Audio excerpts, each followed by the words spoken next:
Saudi আরবের তেলের ব্যবসায় লাল বাতি জ্বালিয়ে দিল ইরান। যে তেল বিক্রি করে মরুভূমির বালুচর থেকে আজ বৈশ্বিক প্রভাবশালী শক্তিতে পরিণত হয়েছে রিয়াদ, সেই তেলের সাম্রাজ্যকে এবার নিশানায় নিয়েছে তেহরান। অভিযোগ উঠছে, ইসলামী দেশ হয়েও আমেরিকার সঙ্গে কাঁধে কাঁধ মিলিয়ে আরেক ইসলামী দেশের বিরুদ্ধে অবস্থান নেওয়ার মূল্য এবার কঠিনভাবে দিতে হচ্ছে সৌদি আরবকে। ইরানের ভাষ্য অনুযায়ী এই আঘাত শুধু সামরিক নয়, এটি রাজনৈতিক ও অর্থনৈতিক বার্তা। যারা নিজেদের নিরাপদ ভাবছিল তাদের জ্বালানি হৃৎপিণ্ডেই আগুন ধরিয়ে দেওয়া হয়েছে। উপসাগরীয় উত্তেজনার প্রেক্ষাপটে ইরান ঘনিষ্ঠ সূত্রগুলো দাবি করছে, সৌদির গুরুত্বপূর্ণ তেল স্থাপনা লক্ষ্য করে ড্রোন হামলা চালানো হয়েছে। পূর্বাঞ্চলের রাস তানুরা রিফাইনারি, যা পরিচালনা করে সৌদি আরামকো, সেটি ছিল হামলার কেন্দ্রবিন্দু।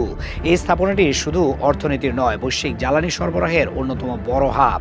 প্রতিদিন লাখ লাখ ব্যারেল তেল এখান থেকে প্রক্রিয়াজাত হয়ে আন্তর্জাতিক বাজারে যায়। এমন একটি স্থাপনায় আঘাত মানে সরাসরি অর্থনৈতিক চাপ সৃষ্টি করা। হামলার পর আগুন লাগার খবর এলেও সৌদি কর্তৃপক্ষ জানায় পরিস্থিতি দ্রুত নিয়ন্ত্রণে আনা হয়েছে এবং প্রাথমিকভাবে কোনো হতাহতের তথ্য নেই।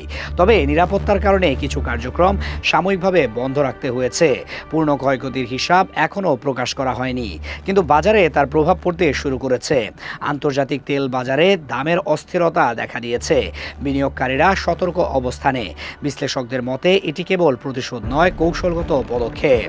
জ্বালানি অবকাঠামোকে লক্ষ্য করা মানে একটি দেশের আর্থিক ভিত্তিকে চাপে ফেলা। সৌদি আরবের রাষ্ট্রীয় আয় এবং আন্তর্জাতিক প্রভাবের বড় অংশই নির্ভর করে তেলের উপর।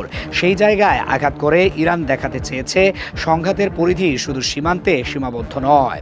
এই পরিস্থিতিতে আঞ্চলিক উত্তেজনা আরও বাড়ার আশঙ্কা রয়েছে। যদি তেল উৎপাদন বা রপ্তানিতে দীর্ঘমেয়াদী বিঘ্ন ঘটে, তাহলে আন্তর্জাতিক বাজারে বড় ধরনের মূল্য বৃদ্ধি হতে পারে। এতে পরিবহন ব্যয় বাড়বে, বিদ্যুৎ উৎপাদন খরচ বাড়বে, আর তার সরাসরি প্রভাব পড়বে সাধারণ মানুষের জীবনে।